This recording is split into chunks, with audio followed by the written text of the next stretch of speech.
మహాగణుడును రక్షకుడైన యేసుక్రీస్తు మహిమగల నామంలో ప్రేమధార టీవీ వీక్షకులందరికీ శుభములు తెలియజేస్తున్నాం. ఈనాటి పాఠంలో మనము అపోస్తల కార్యములు 9వ అధ్యాయము 26 నుండి 43 వరకు ధ్యానించుకోబోతున్నాం. గత పాఠంలో గమనించిన విధంగా సౌలు జీవితంలో దేవుడు జోక్యం చేసుకొని గొప్ప మార్పుకు నాంది పలికాడు. సౌలులో వచ్చిన ఈ హఠాత్ పరిణామానికి అందరూ ఆశ్చర్యపోయారు. సౌలు ప్రతి వ్యక్తికి సువార్తను తన సాక్ష్యాన్ని పంచుకోవడాన్ని చూసి యూదులు అతన్ని చంపడానికి ప్రయత్నించారు. అయితే మరొక వైపు అతని గతాన్ని దృష్టిలో ఉంచుకొని కొందరు అపోస్తులు మాత్రము అతన్ని చేర్చుకొనడానికి శంకించారు. తమకు హాని తలపెట్టడానికి ఇదొక పన్నాగం కావచ్చని భావించారు. అయితే బర్నబా అతన్ని అపోస్తుల వద్దకు తోడుకొని వెళ్ళి సౌలు నిజంగా యేసును అంగీకరించి మారు మనసు పొందాడని చెప్పాడు. ఆ తర్వాత అతడు తార్సుకు వెళ్ళాడు. అక్కడ కూడా అతడు క్రీస్తును ప్రకటిస్తూ వచ్చాడు. ఇంకా పేతురు అనేక సంఘాలను సందర్శించాడు. మార్గం మధ్యలో లుద్దాలో పక్షవాతంతో బాధపడుతున్న ఐనేయ అను వ్యక్తిని స్వస్థపరిచాడు.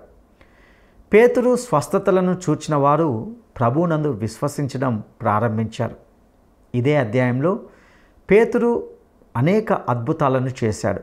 అందులో మరణించిన తబిత అనే స్త్రీని మృతుల్లో నుండి లేపడం కూడా ఉంది. ఇంకా మరిన్ని ఆధ్యాత్మిక సత్యాలను తెలుసుకోవడానికి మనము సిద్ధపడదామా? ప్రియ శ్రోతలు, మీ బైబిళ్ళు తెరవండి. ఈరోజు మన వాక్య పాఠ్య భాగం అపోస్తలుల కార్యములు 9వ అధ్యాయం 26 నుండి 43వ వచనం వరకు జాగ్రత్తగా వినండి. సౌలు యెరూషలేములోనికి వచ్చి శిష్యులతో కలుసుకోవాలని ప్రయత్నించాడు. గాని అతన్ని శిష్యుడు అని నమ్మక అందరూ అతనికి భయపడ్డారు. అయితే బర్నబా అతన్ని చేరదీసి అపోస్తలుల వద్దకు అతన్ని తెచ్చి వారికి వివరంగా తెలియపరిచాడు. అతడు త్రోవలో ప్రభువును చూచాడు. ప్రభువు అతనితో మాట్లాడాడు. అతడు దమస్కులో యేసునామమును బట్టి ధైర్యముగా బోధించాడు అని చెప్పాడు. అతడు యెరూషలేములో వారితో కూడా వస్తూ పోతూ ప్రభువు నామమును బట్టి ధైర్యముగా బోధిస్తూ గ్రీకు భాషను మాట్లాడే యూదులతో మాట్లాడుతూ తర్కిస్తూ ఉన్నాడు. వారు అతన్ని చంపే ప్రయత్నం చేశారు. గాని సహోదరులు దీనిని తెలుసుకొని అతన్ని కైసరయ్యకు తెచ్చి తార్సుకు పంపివేశారు. కావున యూదయ్య, గలిలయ్య, సమరయ్య దేశములందంతటా సంఘము క్షేమాభివృద్ధి నొందుతూ సమాధానము కలిగి ఉన్నది.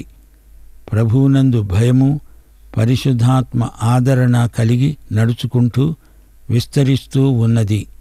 ఆ తరువాత పేతురు సకల ప్రదేశములలో సంచారము చేస్తూ లుద్దలో కాపురమున్న పరిశుద్ధుల వద్దకు వచ్చాడు.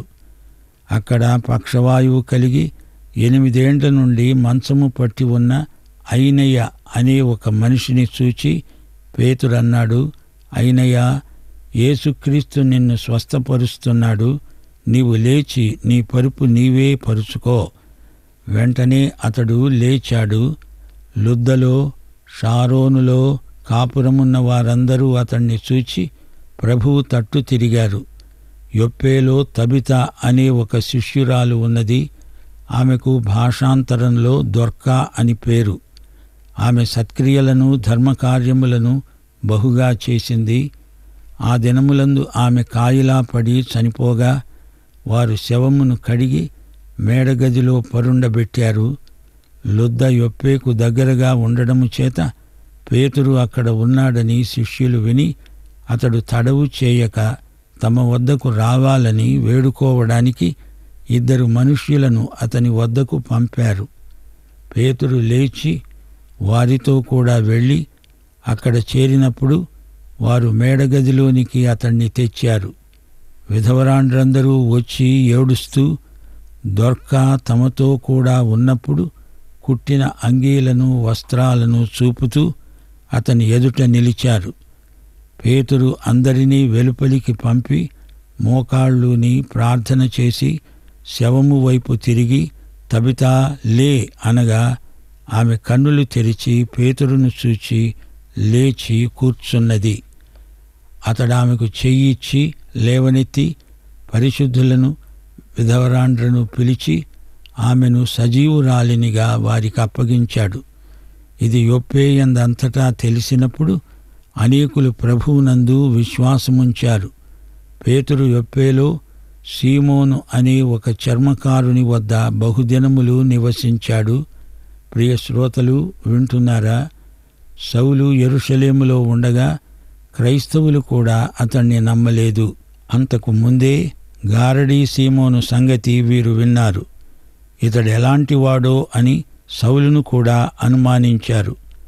బర్నబా తన పేరుకు తగినట్లు సౌలును చేర్చుకుని ఎంతో ఆదరించాడు. సౌలుకు అండగా నిలిచాడు. బర్నబా గొప్ప క్రైస్తవ నాయకుడు. సౌలు యెరూషలేము సంఘములో గొప్ప సేవ చేశాడు. కొందరు ఇశ్రాయేలు వారు, గ్రీకు సాంప్రదాయము నుండి వచ్చిన వారున్నారు. సౌలు సాక్ష్యం వారికి గిట్టలేదు. వారు సౌలును తుదముట్టించాలని చూచారు. సౌలు తన స్వంత ఊరికి చేరాడు. తన స్వంత బంధువులకు క్రీస్తును గురించి చెప్పాలని చూచాడు.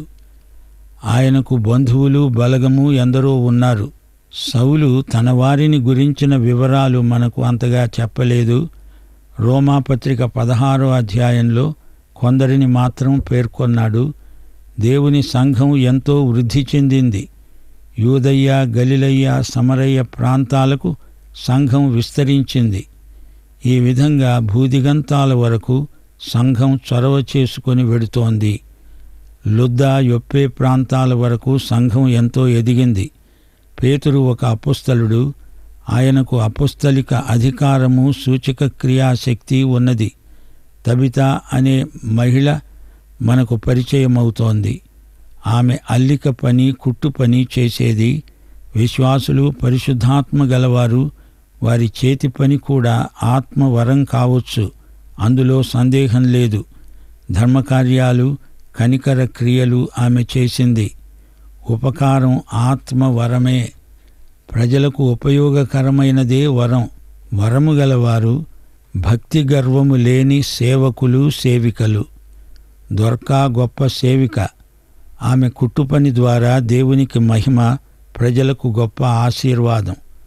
ఆమె పెద్ద పెద్ద సభలలో ఉపన్యాసాలిచ్చి ఉండకపోవచ్చు, కానీ ఆమె భక్తురాలు. ఆమె చనిపోయింది. ఆమెకు సమాధి కార్యక్రమం ఎంత ఘనంగా వారు నిర్వహించారో గుర్తించండి. యొప్పే నుండి లుద్దకు పేతురు కోసం కబురు పంపించారు. యొప్పేలో ఒక సంఘ విశ్వాసి చనిపోయింది, మీరు తప్పక రావాలి అని పిలిచారు. ఈమెను పేతురు బ్రతికించగలడు అని వారి నమ్మకం. ఏది ఏమైనా పేతురు ఆ సమాధి కార్యక్రమానికి రావాలని వారు పట్టుబట్టారు. అప్పుడు ఆమె శవం మేడగదిలో ఉంది. అనేక మంది విధవరాండ్లు దొర్కా కుట్టిన రకరకాల దుస్తులను ప్రదర్శించారు. బీద విధవరాండ్రు ఎంతమందికో ఆమె సహాయం చేసింది, వస్త్రదానం చేసింది. వారామెకు కృతజ్ఞతలు చెప్పుకుంటున్నారు. ప్రజలకు ఉచితంగా దుస్తులు కుట్టిపెట్టింది. ఆమెకిది పరిశుద్ధాత్మ వల్ల కలిగిన వరం. పేతురు ఇక్కడ ఒక గొప్ప సూచక క్రియ చేశాడు. ఇది అపోస్తలుల కార్యముల గ్రంథం. దేవుడు పరిశుద్ధాత్మ ద్వారా అపోస్తలులను వాడుకున్న విధానం ఈ గ్రంథంలో సోదాహరణంగా చూపబడింది. ఇది సంఘ చరిత్ర. అపోస్తలుడైన పేతురు, అపోస్తలుడైన పౌలు చేసిన సూచక క్రియలు, మహత్కార్యాలు ఇందులో గ్రంథస్థం చేయబడినవి. సీమోను పేతురు తన స్వంత ప్రజలకు అనగా యూదులకు అపోస్తలుడు. అయితే అన్యుల మధ్య సువార్తకు ద్వారం తెరిచినవాడు పేతురే. తార్సు సౌలు అపోస్తలుడైన పౌలయ్యాడు. పౌలు పూర్తిగా యూదేతరులకు అపోస్తలుడయ్యాడు. వీరిద్దరూ తలా ఒక మృత వ్యక్తిని బ్రతికించిన వారే. ఇంకా కొందరిని వీరు బ్రతికించి ఉండవచ్చు గాని ఈ 2 సూచక క్రియలు మాత్రమే గ్రంథస్థమయ్యాయి అని మనం గ్రహించాలి. అపోస్తలులు ఎన్నో అద్భుతాలు చేశారు. రోగులను స్వస్థపరిచారు, మృతులను లేపారు. ఇవి సూచకప్రాయమైన క్రియలు. వారి అపొస్తలత్వానికి ఇవి తీపి గుర్తింపులు. అపొస్తలిక వరాలు. అపొస్తలిక బోధ సంఘ సేవకు పునాది. కొత్త నిబంధనను రాసి సంఘానికి ఇచ్చింది అపొస్తలులు. ఈ రోజున అపొస్తలిక బోధే మన అధికారం. అపొస్తలుడైన యోహాను పత్రికలు చిట్ట చివరి రచనలు. 2 యోహాను 10-11 వచనాలలో అపొస్తలుడు ఏమంటున్నాడు? ఎవడైనా ఈ బోధను తేక మీ వద్దకు వచ్చిన ఎడల అతణ్ణి మీ ఇంట్లో చేర్చుకోవద్దు, శుభమని వానితో చెప్పవద్దు. శుభమని వానితో చెప్పేవాడు వాని దుష్టక్రియలలో పాలివాడవుతాడు. ఈ రోజున అద్భుతాలను మించిన సూచక క్రియ దేవుని వాక్యమే. ఈ రోజున దేవుని సత్యవాక్యం సూచక క్రియల మీద ఆధారపడనక్కర్లేదు. పరిశుద్ధాత్మ వాక్యము ఏకీభవించి అద్భుతాలను మించి చేయగలగడం మనందరి అనుభవం. గలతీ పత్రిక 1వ అధ్యాయం 8వ వచనం మర్చిపోకండి శ్రోతలు. మేము మీకు ప్రకటించిన సువార్తగాక మరి ఒక సువార్తను మేమైనా పరలోకము నుండి వచ్చిన ఒక దూత అయినా మీకు ప్రకటించిన ఎడల అతడు శాపగ్రస్తుడగునుగాక. సంఘ చరిత్ర ప్రారంభ దినాలలో సూచక క్రియలు ఎంతో అవసరమైనవి. దోర్కా చచ్చి బ్రతికింది. అపొస్తల కార్యములు 9వ అధ్యాయం 42వ వచనం ఏమంటోంది? ఈ సంగతి ఒప్పేయందంతటా తెలిసినప్పుడు అనేకులు ప్రభువునందు విశ్వాసముంచారు. కృపాసువార్తకు సూచక క్రియలు ఆరంభంలో ఎంతో దోహదపడ్డాయి. అది దేవుని ఏర్పాటు. ఎప్పటికేది ప్రస్తుతమో అప్పటికి దేవుడు అదే విధానాన్ని ప్రయోగించాడు. దేవుడు వాడే పద్ధతి నాడు నేడు మనిషే, నీవు నేనే. ప్రియ శ్రోతలు వింటున్నారా? తార్సువాడైన సౌలు దమస్కు మార్గంలో రక్షణానుభవం పొందిన తరువాత ఆయన జీవిత శైలి పూర్తిగా కొత్త మలుపు తిరిగింది. గలతీ 1వ అధ్యాయం 15 నుండి 24వ వచనం వరకు పౌలే స్వయంగా తన అనుభవాలు చెప్పుకున్నాడు. తల్లి గర్భమందు పడింది మొదలుకొని నన్ను ప్రత్యేకపరచి తన కృపచేత నన్ను పిలిచిన దేవుడు నేను అన్యజనులలో తన కుమారుణ్ణి ప్రకటించాలని ఆయనను నాయందు బయలుపరచననుగ్రహించాడు. నేను మనుష్యమాతృలను సంప్రదించలేదు. అరేబియాకు వెళ్ళాను, తిరిగి దమస్కుకు వచ్చాను. అనేక ప్రాంతాలలో అందరూ నన్ను బట్టి దేవుణ్ణి మహిమపరిచారు. స్తుతించెదాని నామం దేవా అనుదినం. స్తుతించెదాని నామం దేవా అనుదినం. దయతో కాపాడినావు, కృపనే చూపించినావు. దయతో కాపాడినావు, కృపనే చూపించినావు. నేను మరువనేసు, నేను విడువనేసు. నేను మరువనేసు, నేను విడువనేసు. స్తుతించెదాని నామం దేవా అనుదినం.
పిలిచినావు.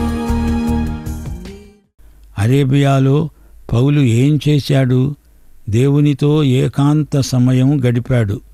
ఈ విధంగా తన సాహసోపేతమైన సేవా జీవితానికి సిద్ధపడ్డాడు. అరేబియాలో పౌలు 3 సంవత్సరాలున్నాడు. ఆ తరువాత 3 సంవత్సరాలు దమస్కులో సేవ చేశాడు. అపాయములో నుంచి ఉపాయంగా గంపలో గోడ దాటి యెరూషలేముకు చేరాడు. అపాయాలు చుట్టుముట్టి ఉన్నాయని పౌలుకు తెలుసు. ఆయన ఏమాత్రమూ బెదరలేదు. ధైర్యంగా ముందుకు సాగాడు. తాను ఒకప్పుడు యేసును ఎంత ద్వేషించాడో ఇప్పుడు ఆయనకు అంతకంటే అధికంగా ప్రేమికుడయ్యాడు, సమీపస్థుడయ్యాడు. పౌలు ప్రకటించిన సత్యాన్ని ఎవరూ ఎదిరించలేకపోయారు. అందుచేత ఆయన్ను చంపేయాలని చూచారు. సత్యాన్ని చిత్రహింస చేయాలని చూస్తుంది లోకం. నకిలీ క్రైస్తవానికి తాత్కాలిక క్షేమం సమృద్ధిగా లభిస్తుంది. అసలైన ఆధ్యాత్మిక క్రైస్తవ ఉద్యమానికి హింసలు తప్పవు. పౌలు శ్రమలను ధైర్యంగా ఎదుర్కొన్నాడు. శ్రమలలోనే క్రైస్తవ సత్యం రాణిస్తుంది. యెరూషలేములో పౌలును విశ్వాసులు సైతం అనుమానించారు. పౌలు రక్షణానుభవానికి కారకులెందరో ఉన్నారు. స్టెఫను సాక్ష్యం, అననీయ సహోదర ప్రేమ, బర్నబాసు ఆదరణ ఇవన్నీ పౌలుకు ఎంతో తోడ్పడిన పరిస్థితులు. బర్నబా ఆదరణ పౌలుకు ఎంతో ఊరట కలిగించింది. ఈ రోజున బర్నబా లాంటి క్రైస్తవ సేవకులు మన సంఘాలకు కావాలి. పౌలు వేగులవాడేమో అని అందరూ అనుమానించినప్పుడు బర్నబాసు పౌలుకు అండగా నిలిచాడు. ఇతరులను ఊరికే అనుమానించటం కొందరికి పరిపాటి. ప్రేమ నమ్ముతుంది. ద్వేషం లేనిపోని అనుమానాలు సృష్టిస్తుంది. కొందరు నిరాధారంగా ఒకరిని అనుమానించి వారి చేత అనుమానాస్పద కార్యాలు జరగడానికి తామే కారకులవుతారు. బర్నబాలోని కృపావరం ఆదరణ గొలిపే ప్రవృత్తి. యేసు నిన్ను నన్ను ఎంతో నమ్మాడు. శిష్యుడు తన గురువులాగా నమ్మటం నేర్చుకోవాలి. బర్నబా పౌలుకు ఎంతో ఆదరణ కలిగించాడు. గతంలో అతడెలాంటి వాడైనా అతడి పరివర్తన సాక్ష్యాన్ని నమ్మి ఆ వ్యక్తికి చేయూతనివ్వాలి. దేవుడు మన గత పాపాలను పూర్తిగా క్షమించాడు గదా. పౌలు గ్రీకు సాంప్రదాయానికి చెందిన యూదులతో మాట్లాడాడు. వారిని సత్యము గుర్తించేటట్లు చెయ్యాలని ఎంతో ప్రయాసపడ్డాడు. ఆ మాటకొస్తే స్టెఫను హెల్లెనీయుడే. పూర్వం తాను స్టెఫనుకు వ్యతిరేకంగా మాట్లాడిన సమాజ మందిరంలో ఇప్పుడు స్టెఫను సాక్ష్యాన్ని సమర్థించే సాక్షిగా మాట్లాడడం వారికి మింగరాని మాత్ర అయింది. మళ్ళీ ఇక్కడ పౌలుకు ప్రాణాపాయం తటస్థించింది. యెరూషలేము ప్రమాదాన్ని తప్పించుకొని కైసరయ్యకు అక్కడి నుండి తార్సుకు చేరుకున్నాడు. మారిన తన జీవిత సాక్ష్యం తన స్వంత బంధువులు వినాలని పౌలు ఆశ. ఈలోగా పేతురు అపుస్తలుడుగా చేసిన సేవ వివరించబడింది. పేతురు ఐనేయను ఉద్దేశించి యేసు నిన్ను స్వస్థపరుస్తున్నాడు అన్నాడు గాని నేను నిన్ను స్వస్థపరుస్తున్నాను అనలేదు. తరువాత తబితా చనిపోతే ఆమె పేతురు చేత అనగా ప్రభువు చేతనే బ్రతికించబడింది. తబిత అన్నా దొర్కా అన్నా ఒకటే. ఈ పేరుకు అర్థం లేడి. తబిత అనేది హీబ్రూ మాట, దొర్కా అనేది గ్రీకు పదం. పేతురు ప్రార్థించాడు. యేసుక్రీస్తు యొక్క శక్తిని బట్టి పేతురు ప్రార్థనకు జవాబుగా ఆమె బ్రతికింది. శ్రోతలు గమనించండి, మనం చేయగలిగింది ఏమీ లేదు. యేసుక్రీస్తు మన ద్వారా గొప్ప కార్యాలు చేస్తాడంటే అది కేవలం ఆయన కృపే కాని మరొకటి కాదు. ఈ అధ్యాయంలో 32-41 వచనాలలో 2 సార్లు పరిశుద్ధులు అని క్రైస్తవులను ఉద్దేశించి పలకబడింది. 13వ వచనంలో అననీయ ప్రభువుతో యెరూషలేములో నీ పరిశుద్ధులకు ఈ సౌలు ఎంతో కీడు చేశాడు అన్నాడు. ఆ తర్వాత పౌలు సంఘస్థులందరినీ ఉద్దేశించి పరిశుద్ధులు అంటూ తన పత్రికల్లో రాశాడు. క్రైస్తవుడు అనే మాటకు పర్యాయ పదం పరిశుద్ధుడు. పరిశుద్ధుడు అనే మాట క్రైస్తవుని ప్రత్యేకతను సూచిస్తుంది. పాత నిబంధనలో ఇశ్రాయేలీయులు పరిశుద్ధులు, వారు ప్రత్యేకించబడిన జాతి, పరిశుద్ధ జనం, లోకము నుండి ప్రత్యేకించబడిన వారు. లోకములోని జాతులన్నిటి నుండి దేవుడు తన పని కోసం వారిని ప్రత్యేకించుకున్నాడు, ప్రతిష్ఠించుకున్నాడు. కాని ఇశ్రాయేలు ఒక జాతిగా దేవునికి అవిధేయత చూపినందువల్ల ఆ ఆధిక్యాన్ని కోల్పోయింది. సంఘమే అసలైన ఆధ్యాత్మిక ఇశ్రాయేలుగా పరిగణించబడింది. సంఘస్థులు అనగా క్రైస్తవ విశ్వాసులే ప్రత్యేక వంశం, దేవుని సొత్తైన ప్రజలు అయ్యారు. పేతురు మాటల్లో వీరు చీకటిలో నుండి ఆశ్చర్యకరమైన తన వెలుగులోనికి తమను పిలిచిన వాని గుణాతిశయములను ప్రచురము చేసే నిమిత్తము ఏర్పరచబడిన వంశము, రాజులైన యాజక సమూహము, పరిశుద్ధ జనము, దేవుని సొత్తైన ప్రజలు. మనం రక్షించబడింది సేవ కోసం. ప్రియశ్రోతలు వింటున్నారా? తార్సువాడైన సౌలును యూదులు వ్యతిరేకించారు. అతడు ప్రకటించే సువార్తకు వారు శత్రువులు. తన స్వానుభవాన్ని 2 కొరింథీ 11:32 నుండి 33 వరకు పౌలు తేటగా చెప్పాడు. దమస్కులో అరెత అనే రాజు కింద ఉన్న అధిపతి నన్ను పట్టగోరి కావలి ఉంచి దమస్కీయుల పట్టణమును భద్రం చేశాడు. అప్పుడు నేను కిటికీ గుండా గంపలో దింపబడి అతని చేతిలో నుండి తప్పించుకొని పోయాను. సౌలుకు దమస్కులో అననీయ, యెరూషలేములో బర్నబా ఎంతో చేయూతనిచ్చారు. యెరూషలేములో గ్రీకు యూదులతో సౌలుకు వివాదం వచ్చింది. వారు సౌలును హత్య చేయాలని కుట్ర పన్నారు. ఈ తార్సు పౌలు 9వ అధ్యాయంలో సందర్శించిన స్థలాలు మొత్తం 7. 1 యెరూషలేము, 2 దమస్కు, 3 అరేబియా, 4 తిరిగి దమస్కు, 5 మరల యెరూషలేము, 6 కైసరయ్య, 7 తార్సు. ఆ రోజుల్లో సంఘంలో యూదులు, సమరయులు అనగా సగం యూదులు, యూద మత ప్రవిష్టులు వీరున్నారు. సోదరీ సోదరులారా వింటున్నారా? అపొస్తలుల కార్యముల గ్రంథం అంటే ఏమిటనుకున్నారు? ఆదిమ సంఘములో దేవుని ఆత్మ యెరూషలేము నుండి రోము వరకు సంఘం భౌగోళికంగా ఎలా వ్యాపించిందో తెలియచేసే వాచక పుస్తకం అపొస్తలుల కార్యముల గ్రంథం. క్రైస్తవ శక్తిని గురించిన చరిత్రాత్మక ప్రసంగమే అపొస్తలుల కార్యముల గ్రంథం. క్రైస్తవ శక్తి, దానికి మూలం, దాని ఫలితాలు ఈ గ్రంథంలో వివరంగా పూసగుచ్చినట్లు చెప్పబడ్డాయి. పరిశుద్ధాత్మ బాప్తిస్మం ఒక గొప్ప పెంతెకోస్తు సంఘటన. దానికి ఫలితం లోకమంతటా క్రీస్తును గురించిన సాక్ష్యం. పేతురు ప్రసంగంతో మొదలైన ఈ ఉద్యమం గ్రంథం ఆశాంతము కొనసాగింది. ఇది సువార్త జైత్రయాత్ర. అపొస్తల కార్యములు 9వ అధ్యాయం 31 పరిశుద్ధాత్మ ఆదరణ అని పేర్కొనబడింది. పరిశుద్ధాత్మకే ఆదరణకర్త అని పేరుంది. పారాక్లీట్, ప్రక్కన నిలిచి సహాయపడేవాడు, ఆదరించేవాడు. పరిశుద్ధాత్మ వల్ల ఆదరణ. రోమాపత్రిక 15వ అధ్యాయం 4 ఓర్పు వలన, లేఖనముల వలని ఆదరణ వలన మనకు నిరీక్షణ కలగడానికి పూర్వమందు రాయబడినవన్నీ మనకు బోధ కలిగే నిమిత్తము రాయబడి ఉన్నాయి. పౌలు యొక్క పశ్చాత్తాపం, రక్షణ క్రైస్తవ ఉద్యమానికి గొప్ప సమర్థన. క్రీస్తు పునరుత్థానం మరో బలవత్తరమైన సమర్థన. ఈ 2 మహాసంఘటనలు. అపొస్తలుల కార్యముల గ్రంథానికి ఈ 2 బలమైన ఆధారాలు. యేసు నామము కొరకు పౌలు ఎన్నో హింసలు అనుభవించాడు. ప్రియ సోదరీ సోదరులారా, యేసును వెంబడించిన శిష్యులు అపొస్తలులయ్యారు. యేసును వెంబడించే వారిని వెంబడించేవారు ధన్యులు.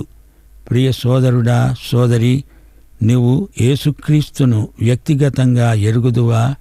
ఆయనను వెంబడిస్తున్నావా? ఆయన వెంట వెళ్ళే నాయకులు నమ్మదగిన వారు. ముగింపులో ప్రార్థన చేసుకుందాం. పరిశుద్ధుడవైన మా పరమతండ్రి, నీకు మా హృదయపూర్వకమైన కృతజ్ఞతాస్తుతులు. నేటి వాక్య అధ్యయనమందు నీ ఆదరణ మాకు అనుగ్రహించినందుకు నీకు కృతజ్ఞతాస్తుతులు.